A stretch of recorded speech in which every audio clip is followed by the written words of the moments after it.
Market میں dollar اور درہم سستا ہونے پر سونا بھی سستا ہو گیا۔ 1 تولہ سونا 2500 روپے سستا ہو گیا۔ 1 تولہ سونے کی قیمت کم ہو کر 1,47,900 روپے ہو گئی۔ 10 گرام سونا 2144 روپے سستا ہو گیا۔ 10 گرام سونے کی قیمت کم ہو کر 1,26,800 روپے ہو گئی۔ 1 تولہ چاندی کی قیمت 1590 روپے پر برقرار رہی۔ عالمی مارکیٹ میں سونا $2 اضافے کے ساتھ $1637 فی اونس پر پہنچ گیا۔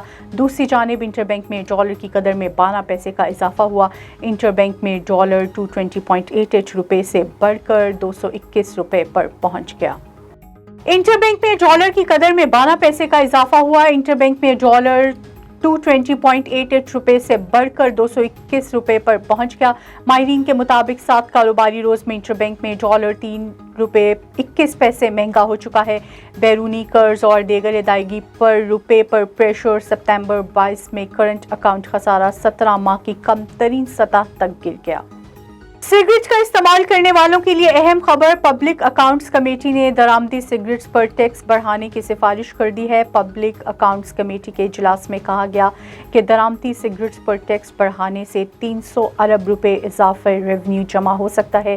اجلاس میں chairman federal board of revenue نے کہا کہ تمباکو سیکٹر سے سالانہ 160 ارب روپے ٹیکس حاصل ہوتا ہے۔ سگریٹ سازی کی صنعت سے مزید 60 ارب روپے تک ٹیکس وصولی کی گنجائش ہے۔